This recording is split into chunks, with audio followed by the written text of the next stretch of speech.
कैसे हैं आप लोग? आई होप सब ठीक हो गए। मौसम बहुत अच्छा हो रहा है ना, मौसम शानदार मौसम हो रहा है, बारिश बारिश हो रही है सब जगह। तो अपन जो टॉपिक पढ़ रहे थे बेटा, मेटल और नॉन मेटल पढ़ रहे थे, और मेटल और नॉन मेटल में से अपन ने मेटल को बाहर निकाल लिया था, एक्सट्रैक्शन ऑफ मेटल पढ़ लिया था। और एक्सट्रैक्शन ऑफ मेटल के बाद मैंने मेटल ऑक्साइड भी बना दिए थे। मेटल के क्या बना लेते हैं? ऑक्साइड बना देते हैं। और मेटल ऑक्साइड बनाने के बाद लेस रिएक्टिव मेटल को कैसे एक्सट्रैक्ट करते हैं अपन ने वो भी देख लिया था। ठीक है, फिर लेस रिएक्टिव के बाद मेरे पास दो मेटल और बच रहे थे, मॉडरेट और बोलो बेटा हाई रिएक्टिव। तो आज अपन उसको देखेंगे, मॉडरेट और हाई रिएक्टिव को देखेंगे, फिर उसके बाद आगे चलेंगे। ठीक है, ज़्यादा बड़ी वीडियो होने वाली है नहीं है ना, थोड़ी थोड़ी करके पढ़ेंगे और शायद कल या परसों आपका ये चैप्टर खत्म हो जाएगा। फिर अपन नेक्स्ट चैप्टर चालू करेंगे, कार्बन और इट्स कंपाउंड्स। ठीक,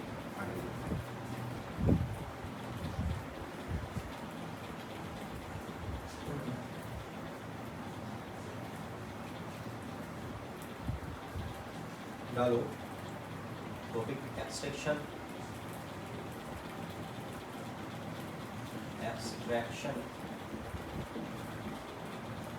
of metal, extraction of metals of moderate reactivity.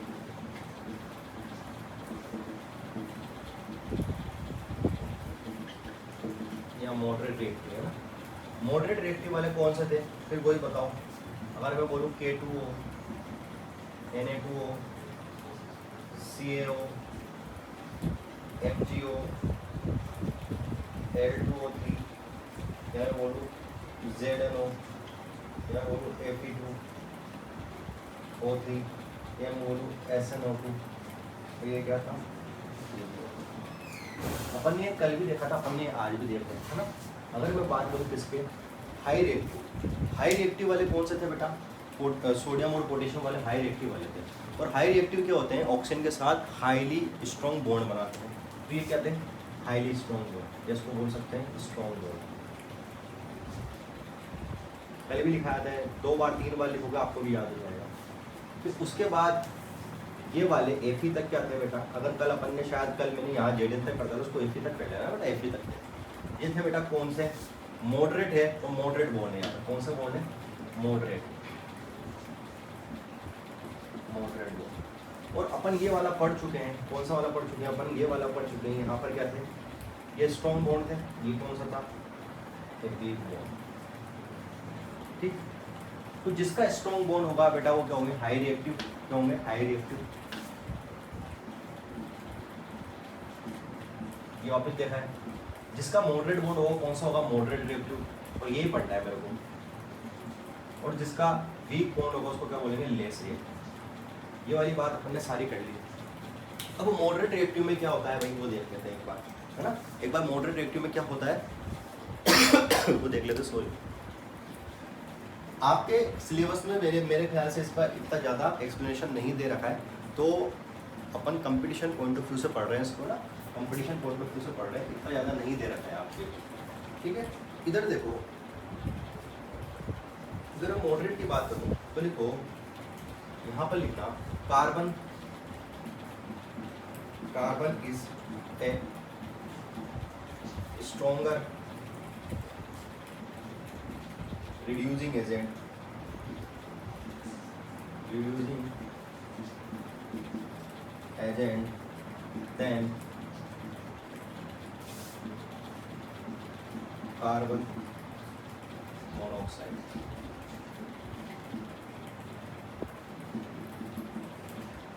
सुनना, जब मेरे पास लेस रिएक्टिव मेटल को मेरे को बाहर निकालना था, जब लेस रिएक्टिव मेटल को बाहर निकालना था और उसमें जो बॉन्ड थे वो भी कैसे थे? वीक थे। जो बॉन्ड था वो भी वीक था।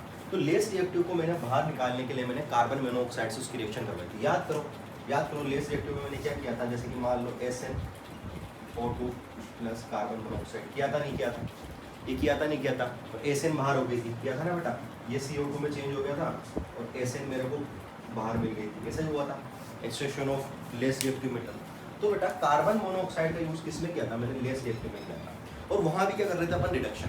क्यों? क्योंकि जितनी भी एलिमेंट मैंने लिख रखे हैं ना, सारे ऑक्साइड बताती है, और ऑक्साइड में ऑक्सीजन जुड़ी भी होती है। ऑक्साइड मतलब जिसमें ऑक्सीजन जुड़ी भी होती है। और मेरे को क्या चाहिए? मेरे को वो चाहिए जिसमें ऑक्सीजन जिसमें ऑक्सीजन निकाल सके अपन, है ना, जिसमें से ऑक्सीजन निकाले, क्योंकि जब ऑक्साइड में से ऑक्सीजन निकाल लूँगा तो मेरे को प्योर मेटल मिल जाएगा। क्या मिल जाएगा बेटा? प्योर मेटल मिल जाएगा, ठीक है, ओनली मेटल मिल जाएगा। तो यहाँ तो मेरा काम किससे हो जाता है? कार्बन मोनोऑक्साइड से हो जाता है। किससे हो जाता है? कार्बन मोनोऑक्साइड से हो जाता है। अब मेरे को कार्बन मोनोऑक्साइड से भी अच्छा रिड्यूसिंग एजेंट चाहिए। कार्बन मोनोऑक्साइड से भी अच्छा रिड्यूसिंग एजेंट चाहिए। रिड्यूसिंग एजेंट क्या होता है? जो अपनी ओएस को बेटा क्या करे? इंक्रीज कर दे। अपनी ओएस को क्या करे? इंक्रीज कर दे। ओएस क्या होता है भी? जैसे कि मान लो कार्बन मोनोऑक्साइड ऑक्सीजन से रिएक्शन करके CO2 बनाता है, समझना बेटा। और एक कार्बन है, कार्बन भी O2 से रिएक्शन करके क्या बनाता है? CO2 बनाता है। कार्बन भी O2 से रिएक्शन करके CO2 बनाता है। बेटा बैलेंस बात की बात है, पहले ये देख लो ना, बैलेंस हो रहा ना हो रहा वो बात की बात है, पहले ये देख लो, उसको हाफ कर लो और ये होगा बैलेंस है, ये होगा बैलेंस। लेकिन आप देखोगे तो यहाँ पर जो कार्बन की OS है ना बेटा +2 कैसे आई? क्योंकि ऑक्सीजन की क्या है? -2, तो इसकी क्या होगी? +2। एक ऑक्सीजन पे -2 होता है तो एक कार्बन पे कितना होगा? +2। यहाँ पर देखो कितने ऑक्सीजन है? 2 ऑक्सीजन है सर, तो एक ऑक्सीजन पे -2 है तो 2 ऑक्सीजन पे कितना होगा? -4। और इस पे -4 होगा तो इस पे क्या होगा? +4। ठीक है, कार्बन किसी के साथ जुड़ा हुआ नहीं है, कार्बन की ऑक्सीडेशन स्टेट कितनी है? इसमें 0 है। और यहाँ कितनी हो गई? +4। यहाँ कितनी हो गई? +4। यहाँ पर ऑक्सीकरण या ऑक्सीडेशन स्टेट का कितने का फर्क है? ओनली +2 का। कितने का फर्क है? +2 का। और इसमें ऑक्सीडेशन का कितने का फर्क है? +4 का। तो ज्यादा फर्क किसमें है? ज्यादा फर्क किसमें? क्या कार्बन वाले में? तो कार्बन क्या हुआ बेटा? स्ट्रॉन्ग रिड्यूसिंग एजेंट हुआ। क्या हुआ? Strong reducing agent. तो बोल रहा हूँ कि carbon is a strong reducing agent then carbon monoxide. तो कार्बन मोनोऑक्साइड से कार्बन अच्छा रिड्यूसिंग एजेंट होगा। इसलिए मेरे को जब मॉडरेट वाले क्वेश्चंस मिलेंगे तो मॉडरेट वाले क्वेश्चंस को सोल्व करने के लिए मैं कार्बन मोनोऑक्साइड की जगह क्या लूंगा बेटा? कार्बन लूंगा। क्या लूंगा? कार्बन मोनोऑक्साइड की जगह कार्बन लूंगा। जैसे कि मान लो मैं Zn ही लेता हूँ। क्या मान लेता हूँ? Zn ले लेता हूँ। Zn क्योंकि मेरे को पता पड़ गया क्या Zn क्या है? मॉडरेट है। और मॉडरेट में मैं कार्बन मोनोऑक्साइड नहीं लूंगा। कार्बन मोनोऑक्साइड किसमें लूंगा? वीक वाले में। तो मेरे को पता है मॉडरेट में मैं कार्बन लूंगा। और जैसे ही मैंने कार्बन लिया, मान लो ये 2 मोल ले लिए थे मैंने 2Zn, तो जैसे ही मैंने कार्बन लिया, कार्बन क्या रिड्यूसिंग एजेंट है, कार्बन क्या करेगा? ऑक्सीजन को अपनी तरफ खींच लेगा। और कितनी ऑक्सीजन है? 2 ऑक्सीजन है, तो दोनों को अपनी तरफ खींच लेगा, तो CO2 बन जाएगा। और एक बार CO2 बन गई तो मेरे को क्या मिलेगी? ओनली 2Zn, है ना। इस तरीके से ये काम करता है। कौन सा? मॉडरेट केस में। कौन सा बेटा? कार्बन, है ना। कार्बन क्या होता है? स्ट्रॉन्ग रिड्यूसिंग एजेंट होता है। लिखो इसको।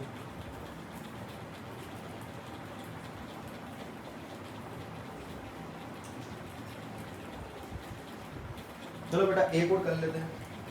अच्छा, ये जब भी होता है ना बेटा हीट से होता है। हीट मतलब गर्म करने पे होता है। एक और देख लेते हैं। अगर मेरे पास Fe2O3 है तो उसके साथ में कार्बन डालता हूँ और उसको हीट करता हूँ, ठीक है। फिर हीट भी कोई अच्छी खासी 1000 डिग्री सेंटीग्रेड से ऊपर बेटा, तो 1000 डिग्री सेंटीग्रेड से ऊपर करूँगा तो मेरे को मिलेगा बेटा आयरन, और एक क्या मिलेगी? CO2। और जो आयरन मिलेगा वो बनेगा पिघली हुई अवस्था में, यानी मोल्टन फॉर्म में। मोल्टन फॉर्म क्या होता है बेटा?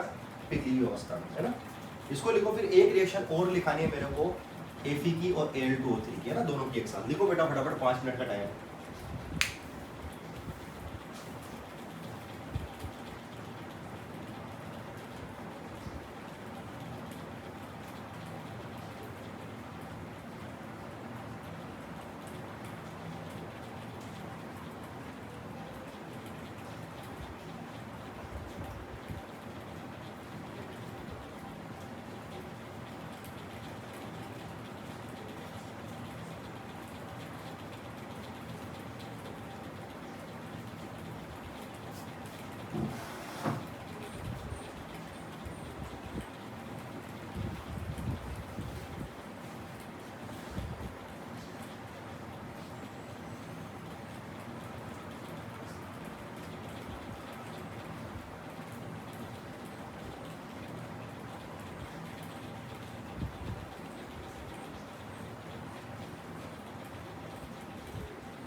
इधर देखना बेटा, Fe2O3 से Fe निकालने का मेरे पास एक और तरीका है, किसके साथ रिएक्शन करवाने का, एल्यूमिनियम से साथ करवाने का। देखना बेटा, एक रिएक्शन और देखना,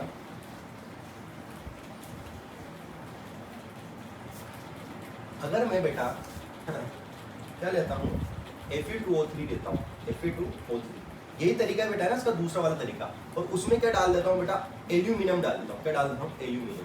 तो एल्यूमिनियम जैसे ही डालता हूँ, एल्यूमिनियम बोलता है कि एक काम कर, तेरे ऑक्सीजन मेरे को दे दे, है ना, मैं तेरे ऑक्सीजन लेके ज़्यादा खुश रहूँगा, तू भाग जाए ऐसे। तो ये क्या करता है बेटा, Al2O3 ये बना लेता है, और मेरे को क्या मिल जाती है बेटा, आयरन मिल जाती है। बेटा रिएक्शन बैलेंस कर लेना, है ना, रिएक्शन बैलेंस कर लेना। आप चाहिए तो मैं भी करवा देता हूँ, यहाँ पर 2Fe कर लेते हैं, है ना, और यहाँ 2Al कर लेते हैं, होगी रिएक्शन बैलेंस, है ना, होगी रिएक्शन बैलेंस। तो इस तरीके से हो सकता है। तो यहाँ से मेरे को एक बात पता पड़ी कि इतनी देर से कार्बन और कार्बन मोनोऑक्साइड रिड्यूसिंग मेटल की तरह, रिड्यूसिंग एजेंट की तरह कार्य कर रहे थे, काम कर रहे थे। तो मैं ये भी बोल सकता हूँ कि जरूरी नहीं है कार्बन और कार्बन मोनोऑक्साइड, मेटल भी रिड्यूसिंग एजेंट की तरह वर्क कर सकते हैं। तो अपन लिख सकते हैं बेटा, मेटल कैन एक्ट एज ए,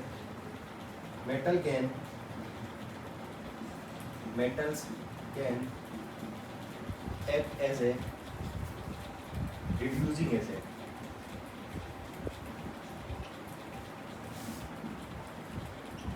ठीक है। और बेटा जो ये Fe मिली ना मेरे को, ये भी किसमें मिलेगी, मोल्टन फॉर्म। मोल्टन मतलब क्या होता है बेटा, पिघली हुई अवस्था, मोल्टन फॉर्म। और एक खास बात, इस ये वाली रिएक्शन के बाद जो मोल्टन फॉर्म में मेरे को आयरन मिलती है ना, पिघली हुई, इसका काम पता है मैं किस लिए करता हूँ, वेल्डिंग के लिए। वेल्डिंग समझते हो, दो लोहे को जोड़ने के लिए, समझ रहे हो ना, दो लोहे के टुकड़ों को जोड़ने के लिए। जैसे कि रेलवे लाइन में तो दो पटरी है, दो पटरी को जॉइंट को अपन को सही करने के लिए वेल्डिंग की जरूरत पड़ेगी, और वो वेल्डिंग किससे मिलेगी मेरे को, इस वाले आयरन से। तो इसको बोल सकते हैं अपन थर्माइट वेल्डिंग। थर्माइट वेल्डिंग में यूज होती है ना, इसमें यूज होती है थर्माइट वेल्डिंग। ठीक है, लिख लो बेटा।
ठीक है बेटा, अपना लेस रिएक्टिव हो गया, मॉडरेट रिएक्टिव हो गया। अब अभी चलते हैं हाईली रिएक्टिव। अगला टॉपिक डालो, extraction of metal of high reactive metal.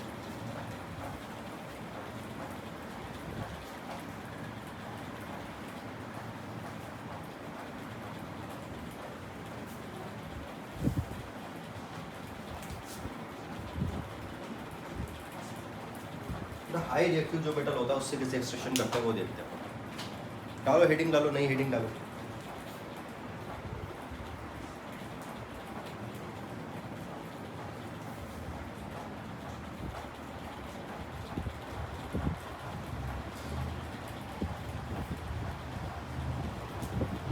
बेटा हाईली रिएक्टिव मेटल को अगर मेरे को निकालना है ना, तो मेरे को क्या करना पड़ेगा, इलेक्ट्रोलाइट। क्या करना पड़ेगा, इलेक्ट्रोलाइटिक,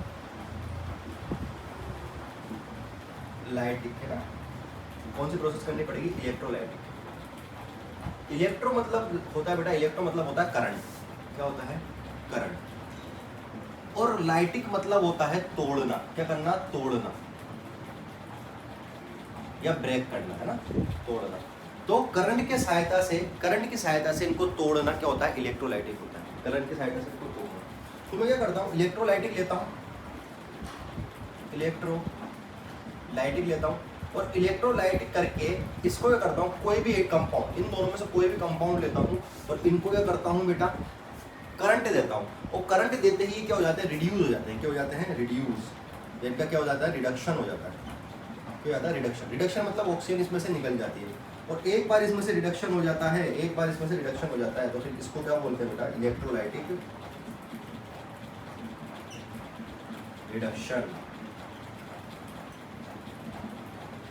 ठीक, कुछ नहीं है बेटा, मैंने क्या किया, तार लिए, बिजली के तार लिए, तो बिजली के तार को किसमें जोड़ दिया, मेरे को जो भी चाहिए, दोनों में से जो भी चाहिए उसमें से तोड़ दिया। अब उसमें से जोड़ने के बाद मैंने क्या किया, स्विच को ऑन करने के बाद इसका रिडक्शन कर दिया, ऑक्सीजन को सबको बाहर निकाल दी, तो मेरे को क्या मिल गया, ओनली मेटल मिल गया। इस पूरी प्रोसेस को क्या बोलते हैं, इलेक्ट्रोलाइटिक रिडक्शन बोलते हैं। अब एक बात और, अपने सिलेबस में K2O और Na2O नहीं है, अपने जो सिलेबस में है वो बेटा क्या है, NaCl। क्या है, NaCl। तो अपन NaCl का ही पढ़ेंगे बस। किसका पढ़ेंगे, NaCl का। अपने सिलेबस में किसका दे रखा है, Na2 का कराऊं या NaCl का कराऊं, दोनों की बात सेम है, लेकिन अपन किसका करेंगे, NaCl का ही करेंगे। आप ये बनाओ, फिर NaCl का कैसे करते हैं देखते हैं।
ठीक, चलो बेटा अब हेडिंग डालते हैं।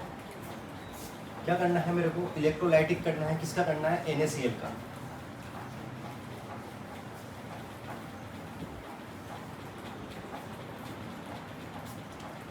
हेडिंग डालो, इसमें लिखो electrolytic reduction of NaCl। Na2 का करूँ बेटा, Na2O का करूँ, NaCl का करूँ, एक ही बात है, लेकिन अपने क्या है, NaCl दे रखा है, तो अपन NaCl का देंगे। ठीक है, और अपन को यहाँ पर जो NaCl मिलेगा ना, मतलब किसमें मिलेगा, मोल्टेन में मिलेगा। मोल्टेन मतलब पिघली अवस्था में मिलेगा। इसमें क्या करते हैं, अपन एक बीकर लेते हैं, समझना, एक बीकर लेते हैं, बीकर थोड़ा हल्का बनाते हैं,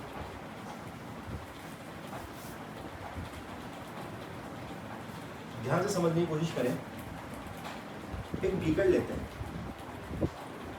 ठीक, बीकर में मैं क्या करता हूँ, बीकर में पिघली भी वाली, पिघली मतलब मोल्टन वाली NaCl डाल देता हूँ।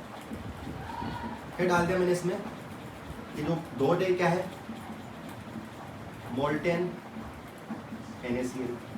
मोल्टन NaCl मतलब है पिघली हुई NaCl। यहाँ पर क्या पड़ी हुई है, पिघली हुई NaCl पड़ी हुई। ठीक है, अब इस पिघली हुई NaCl में आपको कहीं तो Na+ आयन पड़े होंगे, कहीं Cl-, कहीं Na+ ऐसे, कहीं Cl- ऐसे पड़े होंगे, है ना, Na+, Cl-, ऐसे बहुत सारे आयन पड़े होंगे। ठीक, मैं क्या करता हूँ, इस पे एक इलेक्ट्रोड डालता हूँ। क्या डालता हूँ, इलेक्ट्रोड। दूसरे पेन से बनाते हैं इलेक्ट्रोड।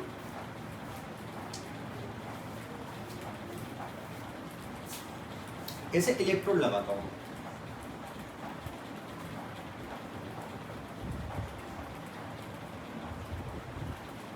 और एक इलेक्ट्रोड यहाँ लगाता हूँ, 2 इलेक्ट्रोड लगाता हूँ, और एक को नेगेटिव से और एक को पॉजिटिव से जोड़ देता हूँ। एक को नेगेटिव से, एक को पॉजिटिव से। और ये जो इलेक्ट्रोड है ना, ये इनर्ट है। इनर्ट मतलब ये किसी से भी रिएक्शन आसानी से नहीं करती। क्या है ये, इनर्ट इलेक्ट्रोड।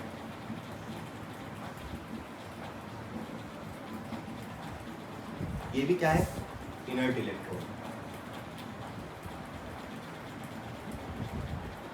ठीक है, दोनों क्या है, इनर्ट इलेक्ट्रोड। अब जैसे ही बेटा मैं स्विच ऑन करता हूँ तो यहाँ पर नेगेटिव है, ये नेगेटिव है और ये पॉजिटिव है, समझना, ये नेगेटिव है और ये पॉजिटिव है, तो यहाँ पर नेगेटिव आयन जनरेट होगा, पूरी रोड पे नेगेटिव नेगेटिव नेगेटिव, और इस पूरी रोड पे पॉजिटिव पॉजिटिव पॉजिटिव जनरेट होगा, ये ऐसे ही होगा, पक्की बात।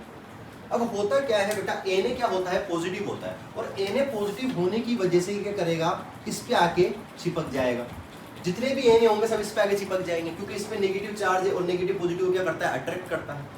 और यहाँ पर क्या है बेटा, क्लोरीन क्या करेगा, नेगेटिव की तरह अट्रैक्ट होगा, पॉजिटिव की तरफ अट्रैक्ट होगा, कहाँ चिपक जाएगा, इस पे चिपक जाएगा। इसका मतलब Na में हो क्या रहा है, Na इलेक्ट्रॉन ले रहा है, क्या कर रहा है, Na इलेक्ट्रॉन ले रहा है, भाई Na नेगेटिव की तरफ जा रहा है, मतलब Na इलेक्ट्रॉन ले रहा है, मतलब Na पहला ऐसा था प्लस, और उसके बाद इसने क्या लिया, इलेक्ट्रॉन लेके क्या बन गया बेटा, Na सॉलिड बन गया, Na सॉलिड बन गया, ठीक है। ये पूरी प्रोसेस इस रोड पे हो रही है, ये पूरी प्रोसेस इस रोड पे हो रही है। इसका हुआ क्या बेटा, रिडक्शन हुआ, ऑक्सीडेशन हुआ, इसका रिडक्शन हुआ, ऑक्सीडेशन हुआ। क्या OS घट रही है, क्या OS घट रही है, तो इसका हो रहा है बेटा रिडक्शन, क्या हो रहा है, रिडक्शन, इसका क्या हो रहा है, रिडक्शन। तो मैं बोल रहा हूँ इसका रिडक्शन हो रहा है, Na प्लस का क्या हो रहा है, रिडक्शन हो रहा है। और जिधर रिडक्शन होता है बेटा, एक चीज याद रखना, लोन, क्या याद रखना, लोन, लोन से क्या याद रहेगा तुम्हें, लेफ्ट हैंड साइड ऑक्सीडेशन होता है, ये बाद में पता पड़ेगा बेटा ना। चलो एक काम करो, रहने दो आप, ये लोन रहने दो, ये 11th 12th में होगा तभी पढ़ना। आप तो ये याद रखो, इसका क्या हो रहा है, रिडक्शन हो रहा है, और रिडक्शन होता है तो रिडक्शन किस पे होता है बेटा, कैथोड पे, किस पे होता है, कैथोड, रिडक्शन किस पे हो रहा है, कैथोड। तो मेरे पास कुछ ऐसा हो रहा है, किस पे, ये सब किस में हो रहा है, कैथोड पे हो रही है, पहली बात तो ये। और मेरे को तो सोडियम ही चाहिए था और मेरे को सोडियम मिल गया, लेकिन एक रिएक्शन और हो रही है यहाँ पर, वो किसकी हो रही है बेटा, क्लोरीन की। तो क्लोरीन का क्या हो रहा है बेटा, यहाँ क्लोरीन का क्या हो रहा है, क्लोरीन जा रहा है अपना Cl से Cl2 में, मतलब Cl माइनस से 0 में जा रहा है, मतलब इसका क्या हो रहा है, ऑक्सीडेशन, क्या हो रहा है, ऑक्सीडेशन, मतलब Cl माइनस का क्या हो रहा है बेटा, ऑक्सीडेशन। और ऑक्सीडेशन किस पे होता है बेटा, एनोड पे, इसको होता है एनोड पे। तो ये पूरी प्रोसेस चल रही है, एक प्रोसेस ये और एक प्रोसेस ये, और इसी प्रोसेस की सहायता से मैं क्या कर पा रहा हूँ, इलेक्ट्रोलाइटिक रिडक्शन कर पा रहा हूँ, किसका, NaCl का। अब आपको बात समझ में आई होगी, है ना, कैसे हुआ होगा। फिर समझो, मैंने पिघली हुई अवस्था में NaCl किसमें बनाया बेटा, पिघली हुई यानी कि मोल्टन अवस्था में, जो स्टेट में जो NaCl है मैंने किसमें भर दिया, एक बीकर में भर दिया। उस बीकर में मैंने क्या कर दिया, 2 इलेक्ट्रोड लगा दिए, वो इलेक्ट्रोड क्या थे, इनर्ट थे, इनर्ट थे मतलब जो किसी से रिएक्शन ना करे। फिर उसके बाद क्या कर दिया मैंने, उस एक पे पॉजिटिव चार्ज लगा दिया, एक पे नेगेटिव चार्ज लगा दिया। जहां नेगेटिव लगाया उस पे पूरे रोड पे नेगेटिव नेगेटिव हो गए, तो पॉजिटिव आयन जो Na प्लस थे वो उसकी तरफ अट्रैक्ट हुए, और जहां पॉजिटिव लगाया वहां पर नेगेटिव आयन Cl माइनस दूसरे की तरफ अट्रैक्ट हुए। इस तरीके से एक तरफ तो ऑक्सीडेशन हो रहा था, एक तरफ रिडक्शन हो रहा था, और मेरे को Na मिल गया। लिखो बेटा, लिखो, इसको बनाओ।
ये समझ में आया होगा है ना किस तरीके से क्या हुआ है।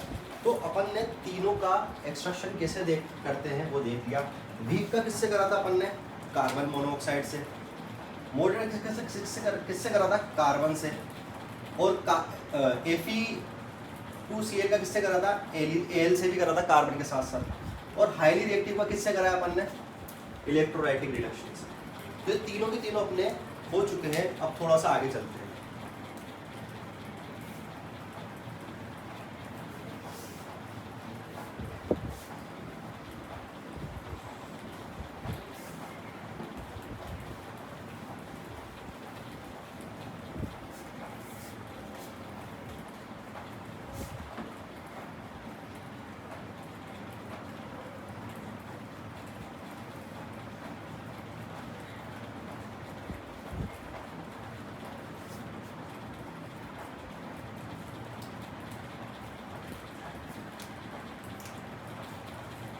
तो आगे चले। अब करेंगे बेटा रिफाइनिंग। क्या करेंगे, रिफाइनिंग। इस पूरे चैप्टर का सबसे इंपोर्टेंट टॉपिक क्या है, रिफाइनिंग। क्या है, रिफाइनिंग। Refining of metals. कैसे मेटल्स की रिफाइनिंग करते हैं, इंपॉर्टेंट। ठीक है बेटा, ये सिलेबस में पूरे प्रोसेस तो नहीं है।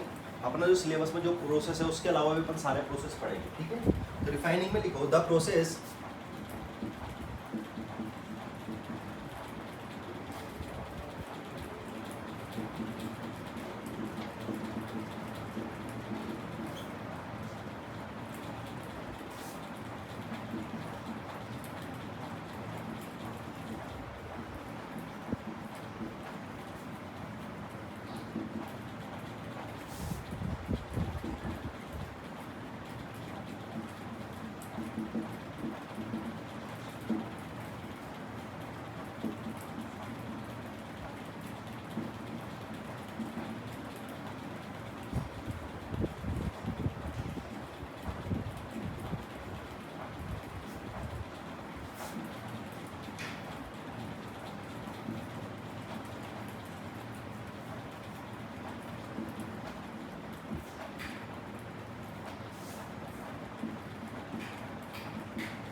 देखना बेटा।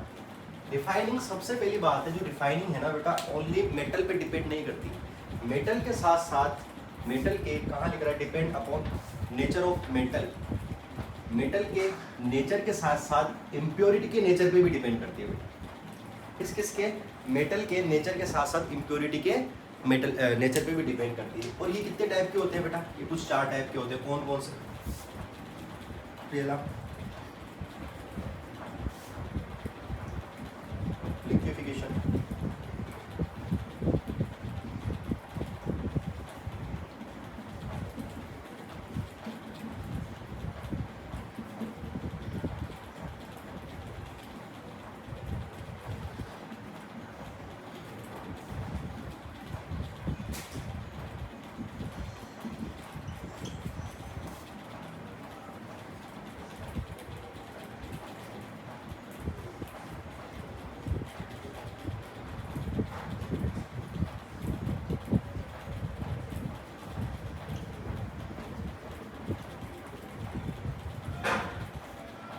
Electrolytic effect. ठीक है, ये कुछ वेरियस मेथड है।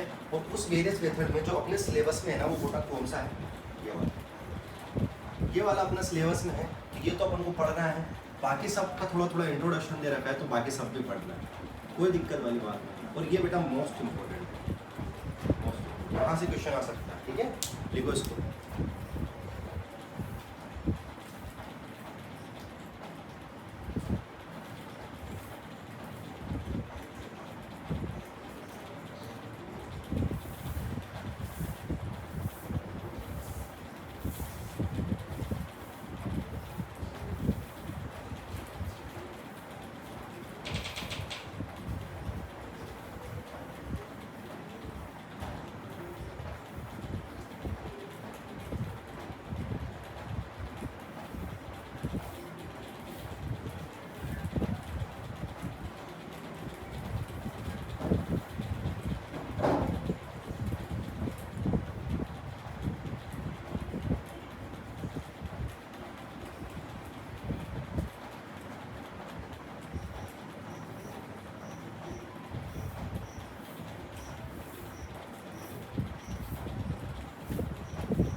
आगे चलते हैं और अपन पहला वाला टॉपिक डिस्कस करते हैं। आज सिर्फ पहला ही करेंगे, कल के लेक्चर में अपन ये सारे करेंगे, ठीक है। पहला वाला करते हैं फिर डिस्कस।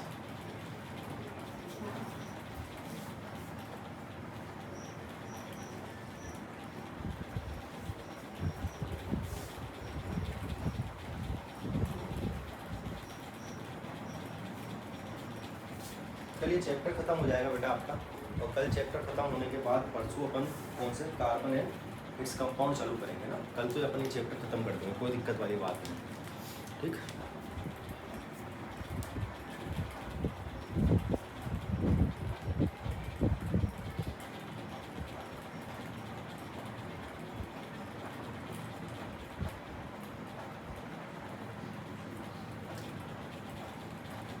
डालो बेटा।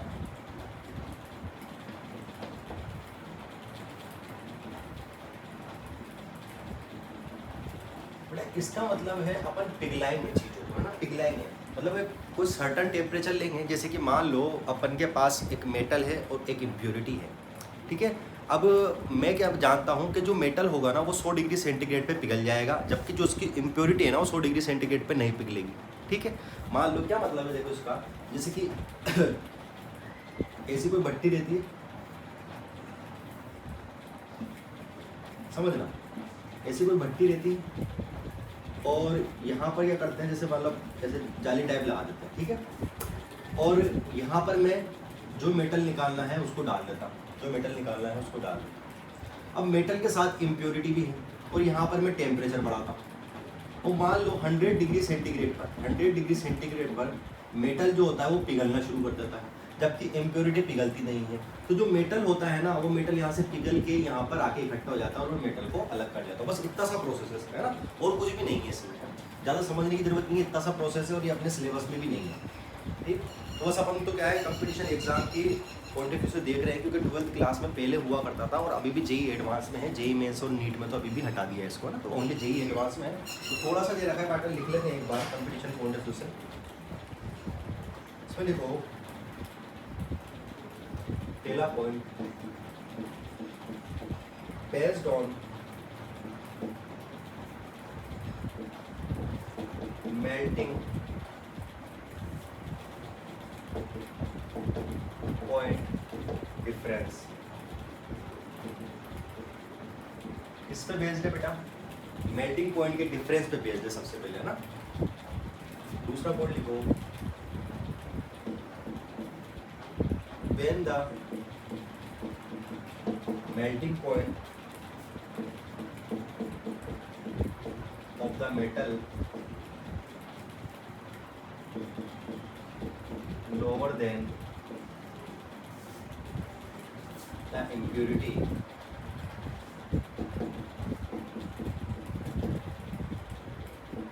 the impurities, this technique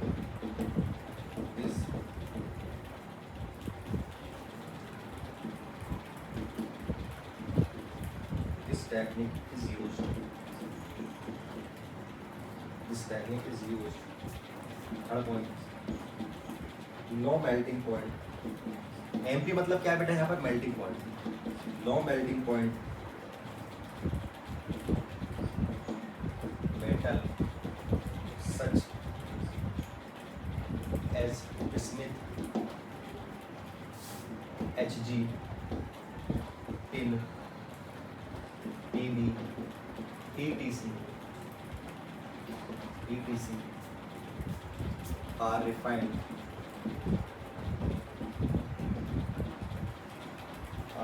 by the process। इस प्रोसेस द्वारा किसको रिफाइन कर सकते हैं बेटा अपन, बिस्मिथ, मर्क्यूरी, टिन और लेड, है ना, इनको रिफाइन कर सकते हैं, क्योंकि इनका मेल्टिंग पॉइंट क्या होता है बेटा, थोड़ा सा कम होता है। Refined by the process the crude metal is heated in an inert atmosphere of carbon. बेटा अपन को इनर्ट एटमॉस्फेयर ऐसे ले, क्योंकि देखो मेरे को उसको गर्म करना है, वो गर्म करने के लिए मेरे को इनर्ट क्या लेना पड़ेगा, एटमॉस्फेयर लेना पड़ेगा। इनर्ट एटमॉस्फेयर इसलिए लेना पड़ेगा क्योंकि अगर वहाँ पर बेटा ऑक्सीजन होगी ना तो वापस कार्बन डाइऑक्साइड बन जाएगा, और फिर वापस कार्बन डाइऑक्साइड बन जाएगा तो फिर वो वापस ऑक्साइड में चेंज हो जाएंगे, और वापस ऑक्साइड में चेंज हो जाएंगे तो फिर मेरे को रिफाइनिंग करने का मतलब ही क्या है ना। तो मैं क्या करता हूँ, जहाँ पर ऑक्सीजन ना हो ना वहाँ पर ये काम कर पाऊंगा, ठीक है, इनर्ट एटमॉस्फेयर बना के।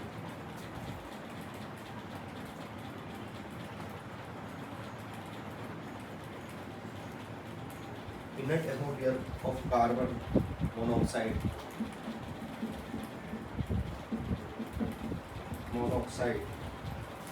on sloping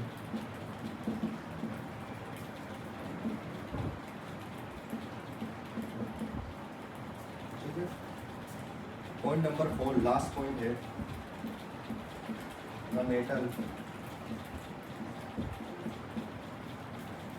goes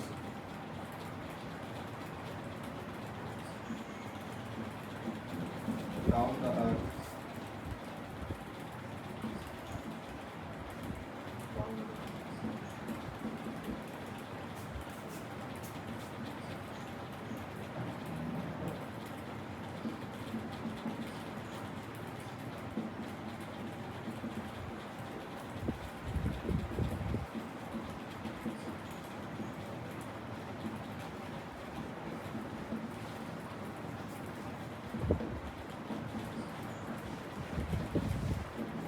एक बार लिख लो, फिर इसको एक्सप्लेन करते हैं और इसको खत्म करते हैं।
तो बेटा ऐसा था कि सबसे पहले क्या हुआ था बेटा, इस प्रोसेस में मेल्टिंग पॉइंट का डिफरेंस होना चाहिए किस किस के बीच में, मेटल के और इम्प्योरिटी।